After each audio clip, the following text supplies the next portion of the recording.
Hey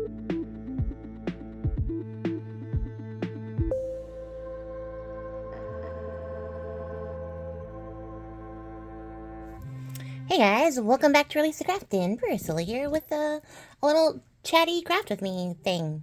Yeah, I'm working on a little commission. It's just a little tiny book, but I wanted to make some charms for it. Mostly just to keep myself busy while I wait for like the rest of my supplies to get here for that particular project.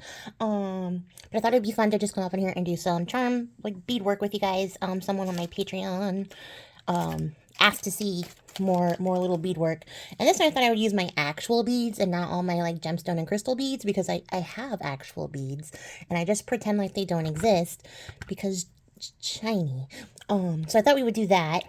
I don't really know where I want to start, but I do know it's like a enchanted garden fairy forest type book, so it's gonna be naturey. So I got some of my leaf charms and stuff. I have fairy charms.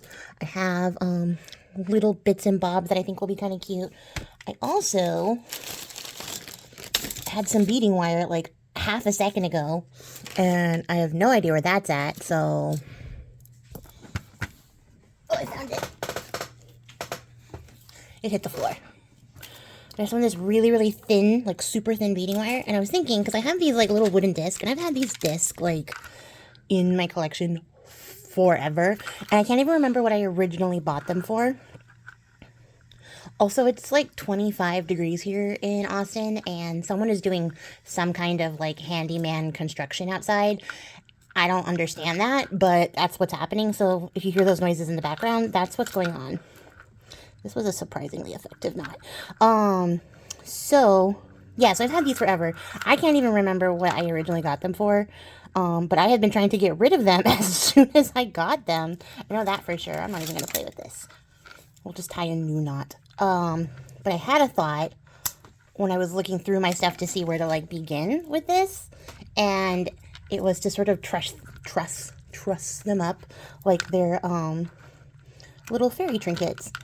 But see, like, the reason I hate these is that, like, I don't know if they painted them on the thread or just painted them and then stuck them all together, but a bunch of them stick together like this, and so they haven't been very usable. At least in the individual sense. Like, if it was only two, like this one, I wouldn't be so mad, but I don't like that. So, maybe we'll grab that double one, too. But I thought I could use this very skinny, very bendy, pliable, like, beading wire to, make this look like something the fairies put together themselves. We'll see. I'm going to overestimate how much wire I need, because if I underestimate, I'm going to be mad. But yeah, I don't really have that much, like, to report. Has, like, updates and stuff going on. I managed to recover from illness, thankfully. And that was great, but immediately following that, my asthma was like, what if I was progressively worse? And I was like, no, you can't be progressively worse, because we feel better. And my asthma was like, do we though? Like, do we really? So, yeah, that happened, and I spent some time trying to recover from that. Still a little bit wheezy and like asthma. That's like normal for the season. I don't expect that to like go away anytime soon. But it's managed now. It's like back under control. So, hooray! Not dying is my favorite thing to do. All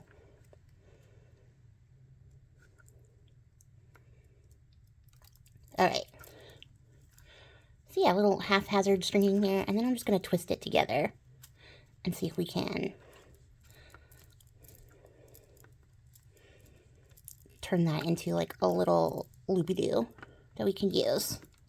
And loopy-doo is in fact a technical term, just in case you were wondering. And I have the full set of beading pliers. Yes, I do. I found it. I was about to think I gaslit myself into thinking I got all of these picked up, and I hadn't, but I did. I did the thing. And then we'll just turn that into a cute little set of loops. And because this wire is so thin, I'm going to make a couple of loops, because I don't trust this wire. I mean, I trust it, but like, I don't super trust it. Like, we don't have a trusting relationship. So there.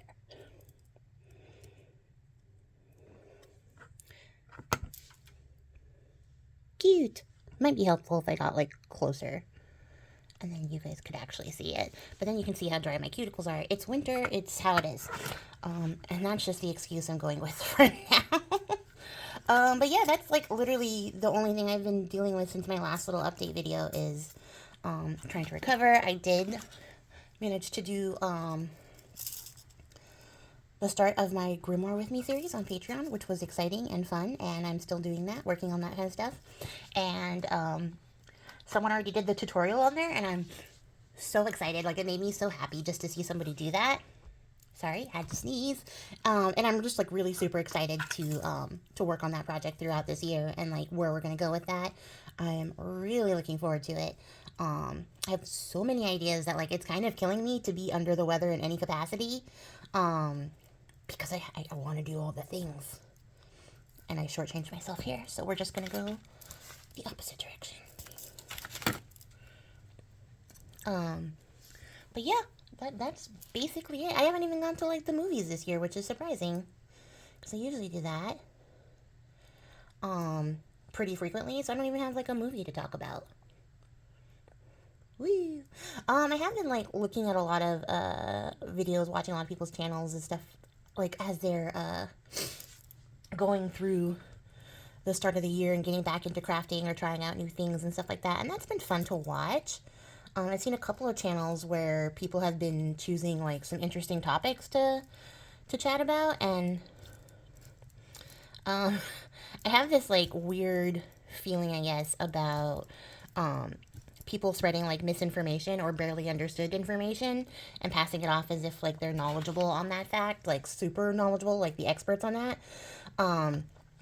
I'm seeing a little bit of that in a way that's kind of concerning to me, because I feel like it's misrepresenting the issues that they're talking about, but I don't think it's coming from like a place of malice. I just think that like they're a little bit undereducated on the subject, and yet maybe because people around them look to them for guidance, they feel like they can speak on sorts of things without doing like more research. But it does make me concerned, because you know, like in this like internet YouTube space, or just the internet space in general, you develop these like parasocial relationships where you feel like really close and connected to the people that you're watching, right? And so maybe I'll do one more. Whatchamacallit? So as you're watching, you start to build this like relationship, this rapport with the channel that you're watching, especially if you're like the kind of person who watches and then comments. Like, you really build that social relationship where you start to like, you know, rely on and depend on that person that you're seeing. And so you start to take the things that they say at face value without any like further input, because, you know, you've already established this connection. And I feel like as a creator, I feel like there's a burden, and not like a negative burden, but like just the weight of to like make sure that I don't misrepresent myself or misrepresent information that I'm sharing. You know, I want to make sure that the stuff that I share with people is accurate and informed. And you know, I try to be like really mindful, like even when I do storycraft and stuff like that, of like the origins of things, to try to avoid doing as much damage as possible. And that's just like my personal like burden. I don't think anyone else makes me feel compelled to do that or anything like that. Like, I don't feel obligated to. I just feel like that's my responsibility as I'm putting information out, to make sure that it's well received. And I think that like, you know, when you're watching these people and you're seeing, you know, YouTubers that you've been following for a while, that you feel connected to, sharing this information, it might get like easy to believe that like they are speaking from a place of education or complete understanding on a subject. And it's easy to believe that like you don't have to do any further research, and like in some cases you probably shouldn't have to, you know, like you should be able to watch something and not have to look further into it. But unfortunately, that's just not the space that we live in this current like day and age, where you can just take stuff at face value. Sorry, that's off screen entirely, so I could see it. You know, like, you can't just take stuff at face value anymore. And I think it's a common misconception to believe that like the people that you're watching are without flaw. Why is this so weird? Or like, you know, that they're not delivering misinformation because you trust them, because like I said, you've established a connection with them, and they might be very well-intentioned, really nice people, who don't know that they're underinformed or haven't done their research on a certain subject or things like that. Sorry, I have to ignore this like spam call on my phone because it was bothering the life out of me. And I'm going to do another one on the other side of this one so I can hang something off the end of that. I think that's going to be cute. I might do that for these two and just leave this double one as is. But yeah, like, I guess all that to just say that, like, I understand the structure of parasocial relationship, and I can understand that you would feel very trusting of the people you watch, and you should be able to trust the people you're watching, right? Especially if you have developed that kind of connection with your YouTubers or your Instagrammers, your TikTokers, whoever it is. If you're in a back and forth conversation with these people on a regular basis, you should be able to trust their information. But I would state still, if they bring up a subject that maybe you're not super familiar with or you haven't like done a lot of research on, it's not a bad practice, and it doesn't like say less about the person that you originally got the information from, that you needed to go look it up or like, you know, verify the information they're giving you, or just seek a second source to make sure that you're getting like a well handled opinion on things, so that you don't find yourself in a position where you might repeat that information that you heard online and then find out that you were woefully underinformed because the person you got it from was also underinformed. And it's not like I'm saying these people are like doing super bad, awful things. I think most of the time when I see this kind of stuff, it's coming from a place of like, you know, positivity, wanting to share and wanting to educate, and then just being slightly off the mark, to the point where like it's a little bit apparent that they're familiar with but not educated in or well versed in. And again, that's okay. Like, you can share concepts and ideas, but my like beef with these, I guess, is that a lot of these people market themselves off as like the expert on that particular topic, and they just miss the point. And some of it just comes down to like terms and definitions and not understanding the actual meaning of the word that they're saying. And so it's their interpretation of that word and not the actual definition, or like looking at the origin of that or where it comes from. And I think that's just one of those things, like, I'm a bit of a stickler for it. It's been something that I apply to my regular life. So even when I see something online that I'm like, that's a really interesting bit of information, my first, like, go-to is to always go look up a secondary source of info or try to find something else, like, in there where I can, you know, gain some more information or gain some enlightenment, or just double check, like fact check my resources before I incorporate that into my own personal beliefs. And I think that's just a good practice, especially in like a witchy sense too. Because I see that a lot with like witchy content creators, especially now that we're getting like a lot younger witchy content creators. A lot of them hear terms and pick that stuff up and then just repeat it without really understanding the origin or the whereabouts, or if it's a close practice or not, things like that. So it never hurts to do another little bit of research, even if you're reading a book, you guys. Like, I would recommend The Dabbler's Guide to Witchcraft by Don Martin. It's a fantastic book. He's a fantastic person. I follow his podcast and everything. He's great. Go look him up. But there's a really interesting part of that book where he does talk about that, like even reading in print something from a published author, you know, in a publication that you should be able to be like, yeah, I definitely trust this at face value because they put it in a book. Books can be wrong. People can be wrong, and a lot of these like witchy books are people's opinions on subjects and not treated as like factual sources, or shouldn't be treated as factual sources, because there's a lot of books that are written by people who have no business writing them, and that occurs a lot in like BIPOC spaces, the religions of BIPOC peoples. A lot of those books, especially early on, were written by people not in those spaces, not invited to be in those spaces, and not a part of a closed practice. But they were writing it because they had the privilege to do so, and got put, you know, on top of the editor's pile every time, as opposed to the people of color who were trying to write those books and couldn't get their work seen. So like there's that bit of like risk, I guess, when it comes to like accumulating information. You know, it does not hurt to do some more research. I would definitely advise it for your witchy stuff if you are into like that, to go check out your authors and see who they are. Because I can definitely say I have made that same mistake where I was like interested in hoodoo for a while. So I wanted to pick up some books to see if this is something I wanted to like incorporate into my practice, if I wanted to get, you know, to become a part of that practice, which is a closed practice. But I wanted to, you know, dip my toes in, see what it was about. And then I realized that the majority of the books I picked up were by white authors who weren't recognized members of that community. And that was upsetting. And I had to, like, you know, discard all those books and go through that. And then, you know, seek out the books written by people in those spaces to make sure that I was getting, you know, the correct information. And I can tell you it was like night and day between those two things. Okay, so that's just what we made so far. And that was my rant. That was my whole TED Talk. I hope that you guys enjoyed it. I now need to drink my coffee like a weirdo on camera, because otherwise I'm going to start coughing. But yeah, that was just this weird side tangent. I just really felt compelled to go on because I think it's just really important to not, to be objective and maybe just a little bit critical of the information that you're getting from people, especially if you're not familiar with it. If you're already familiar with it, no one's going to tell you something you don't already know, right? Like, they're not going to surprise you dramatically or anything like that. Oh, she's cute.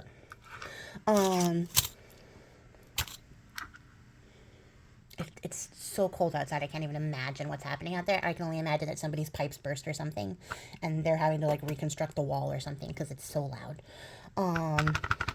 It's also very distracting. Where is my brain going?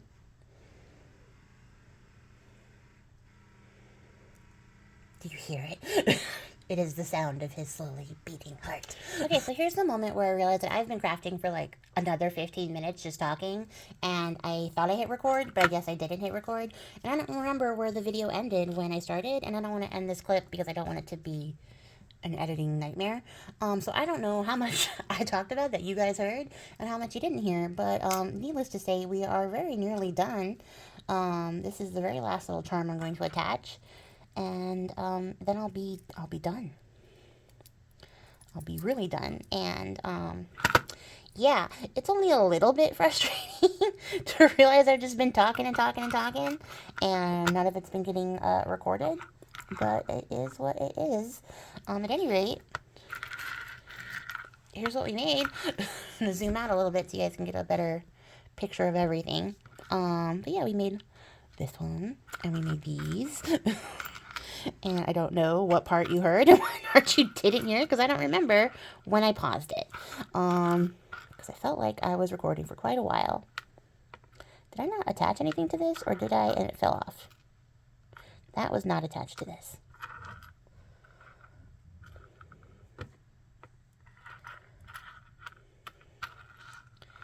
Let's see. What was it attached to? Nothing. We need another thing. Hold on.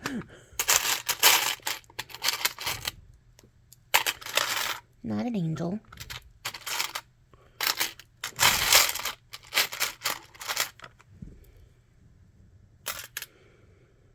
Nope, that's also an angel. Let's see. What would go good? What would go good, you guys? Crowfoot? I mean, maybe, but not this type of look. This one's supposed to be, like, brighter.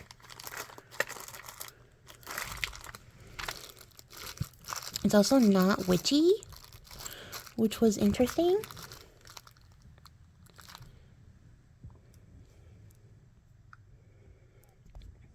And, you know what I think happened? I think, because it just happened right now, is my phone paused itself because I got a phone call. And that's like a thing it didn't do before. So, yeah, I'm going to have to be mindful of that happening randomly when it feels like. Maybe a little moon?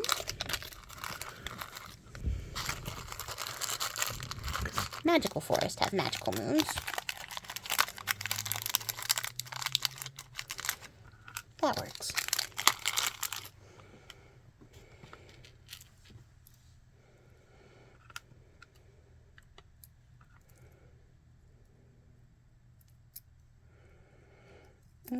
Yeah.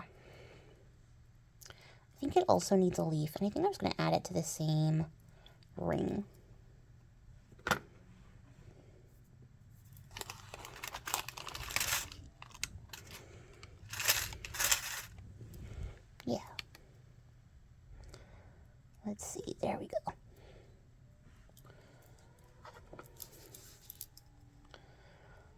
So we'll have 2 really big leaves. And that works for me. So yeah, cute. And I like it. It gives me like little fairies put this together. Little fairy trinkets. Little enchanted forest garden scents that you want to go for. I think it works well with some of the other stuff I've already put together.